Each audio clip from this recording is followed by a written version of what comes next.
Pessoal, bem-vindos ao programa Saúde em Dia, né? Dando início a mais um bloco da ortopedia. Hoje a gente tem como convidado aqui o nosso colega e amigo Bruno Arruda, da Synetics Physio.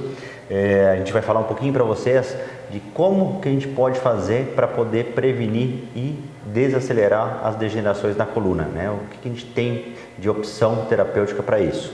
A gente sabe que as doenças da coluna, né, a gente não tem uma terapia regenerativa ainda efetiva, a gente não tem como mudar o que já gastou na nossa coluna, então a gente tem que pensar em cuidar para não gastar e o que gastou para tentar frear um pouquinho essa aceleração do processo.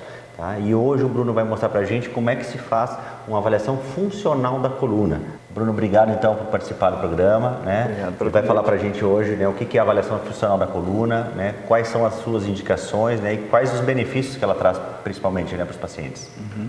Obrigado pelo convite primeiro, né? Muito legal fazer parte de um programa desse de informação, de levar informação para as pessoas.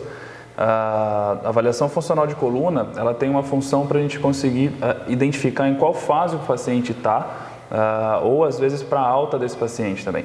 Então, ela é uma avaliação que compõe a investigação de força muscular da musculatura de quadril e musculatura do tronco, né, o famoso core, e a gente faz todo um posicionamento do paciente para conseguir ter a mais acurácia possível na hora de fazer a avaliação desse paciente e coletar essa força desse paciente de uma forma bem fidedigna, né?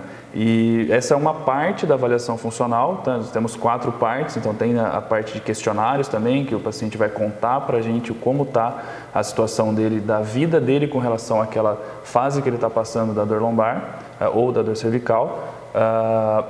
E aí, na sequência, a gente faz a avaliação de força, mensuração de dor, né, para conseguir ter o máximo de informação possível desse paciente em como ele está lidando com a coluna dele naquele momento.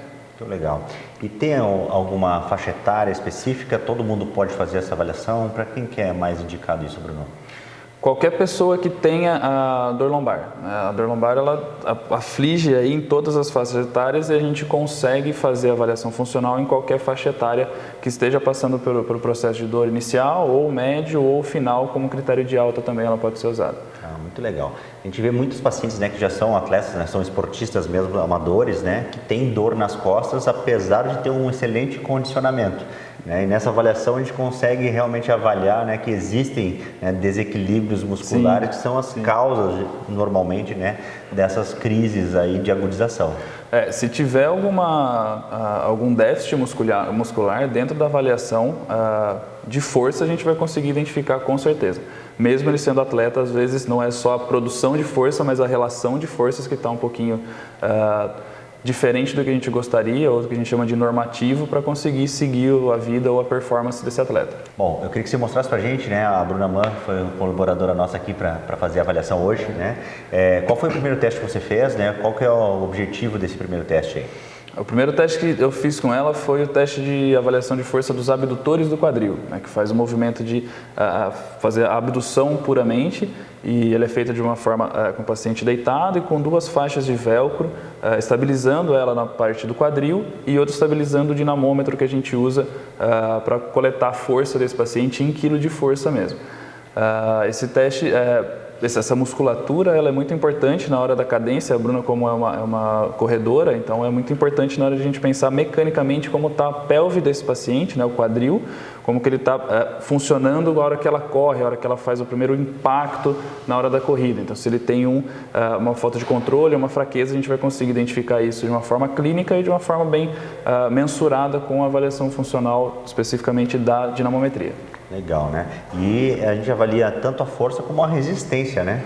Então, uma das coisas que a gente indica é nunca fazer o teste numa crise, durante uma crise, né? Que isso aí pode gerar uma alteração errática, né? Da medição ali, né? Você pode ter um falso negativo de fraqueza ou de desequilíbrio, né? Sim, sim. Até o segundo teste que eu fiz com a Bruna foi o teste de força de flexores de quadril, né? Que é aquela musculatura de core. Então, ela fica numa posição semi-sentada, 60 graus de flexão do quadril, esse é o normativo do teste. E se ele tiver numa situação de agudização, a gente não vai conseguir nem colocar o paciente nessa posição para fazer o teste. Mas a gente usa esse teste do core também, né? Na sequência nós fizemos a prancha lateral para mensurar uma outra parte específica do core, mas faz toda está dentro dessa situação do teste do core. E o equipamento que vocês utilizam normalmente, né? Como é que ele chama? Como é que vocês conseguem fazer essa mensuração? Mostra pra gente um pouquinho. Ele é um dinamômetro de força, ele mede a força desse paciente em quilo de força ou em newton, ele consegue medir das duas formas. E esse aparelho especificamente, ele conversa com o teu celular. Então, enquanto eu estou fazendo a força, estimulando o paciente a fazer o máximo de força durante esse teste, ele vai desenhando um gráfico para eu conseguir identificar se ele teve algum déficit, se ele teve uma quebra de curva, ou seja, falhou aquela musculatura, ou se ele conseguiu fazer o teste de forma certinha até o final do tempo que tem que ser feito. Joia, Bruno, muito obrigado aí pelas tuas informações, né? Acho que a avaliação funcional da coluna é uma excelente ferramenta, né, de prevenção, né, de dores na coluna e também para melhorar a performance, quem quer melhorar a sua performance. Então, convido vocês aí para tirar suas dúvidas. Entra no nosso canal aqui do WhatsApp, mandem as dúvidas para a gente, né? E obrigado e até o próximo programa.